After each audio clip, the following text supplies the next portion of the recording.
Welcome back, everybody. Earlier, I did a video on how Daisy Ridley was speaking against the narrative that Disney has been putting out for years, that if you don't like these female-led movies in Star Wars, that you're a sexist. However, there's also one where she is defending the very sexist Sharmeen Obaid-Chinoy's idea for the Rey film, and how she's saying it's cool as shit and worthwhile. So let's get into this article by Spencer Backley, again, from Bounding into Comics. Shout out to you, Spence.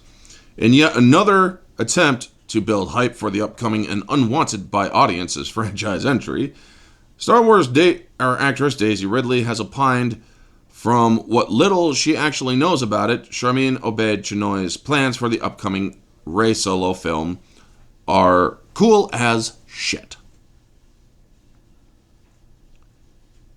Ridley offered this latest vague tease of her upcoming return, or Star Wars return, while speaking with Variety's Rebecca Rubin in promotion of the film Sometimes I Think About Dying. Following the discussion of the upcoming rom-dramedy, the frick?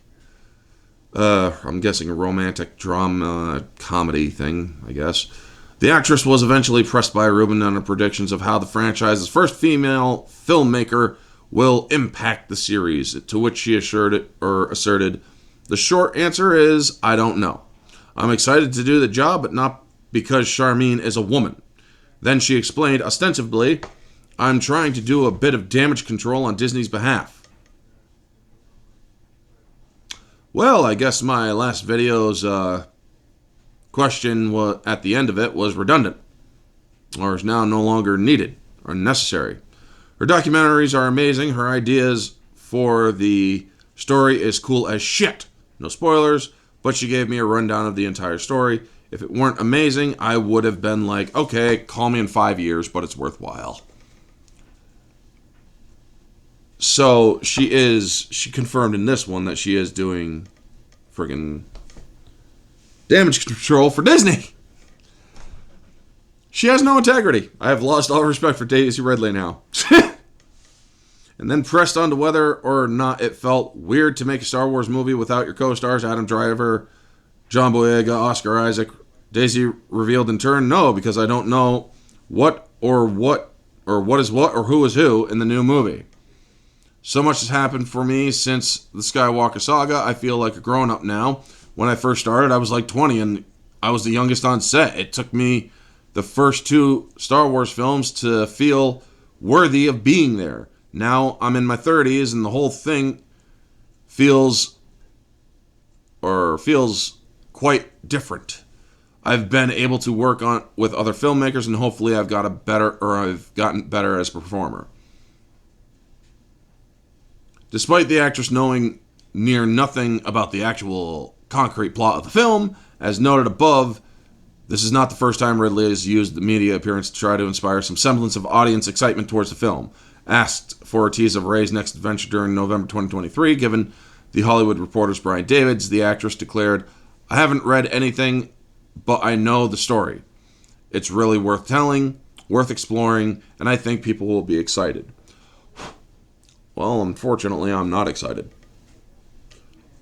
Because, considering how I've seen Disney handle Star Wars over the course of 5 movies and a bunch of Disney shows, I'm not impressed. Haven't been impressed at all. Slightly impressed, to be completely honest, slightly impressed with Rogue One, but I still know that movie had very glaring flaws and continuity problems.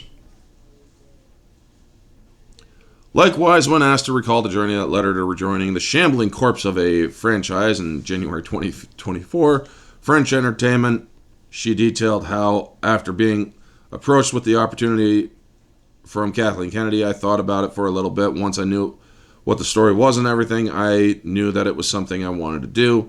And I think it's a really fantastic exploration of the Star Wars world. It's a really cool way of taking the story on in a different direction.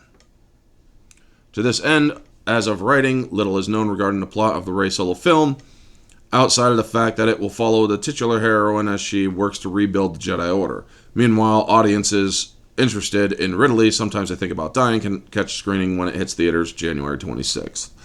Also, folks, I do like how they have, or how Bounding has the integrity enough not to promote that bullshit narrative coming from bigger YouTube channels who claim to be experts on Star Wars, that there's some sort of a fucking pregnant Rey shit going on. That's just been so much fucking fan theory and fan fiction and fan headcanon. So, or also it's been bait for people to watch videos of these so-called channels and so-called bigger channels and whatnot. But honestly, I think that they have nothing but clickbait, or they're nothing but clickbait losers.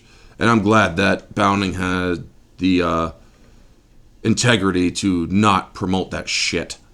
Anyway, that's going to be the video, folks. You all know the drill. Like, comment, subscribe, share, all that jazz. What do you think of Daisy Ridley's comments on this one? And I think it is just more damage control for Disney. And yeah, unfortunately, in my last video, I actually defended her, saying it could be the fact that she was genuine. But in this one, it's just basically her confirming that she is doing damage control for Disney.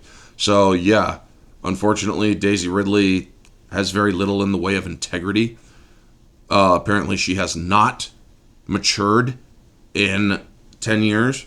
So, yeah. Let's see what's what when stuff comes out. I'm still not going to watch the Star Wars stuff. As I said in the last video, they have made it to where I cannot watch it or any of the shit by Disney without seeing the taint. The stuff that I can watch is the original trilogy, Genndy Tartakovsky's Clone Wars, and the prequel trilogy, and those books from the EU that I absolutely love that don't have the Filoni taint or the Disney taint. Anyway, folks, that's going to be the video. Y'all know the drill. Y'all have a wonderful day. This has been Orange Chat. Take it easy, and always remember to stay humble.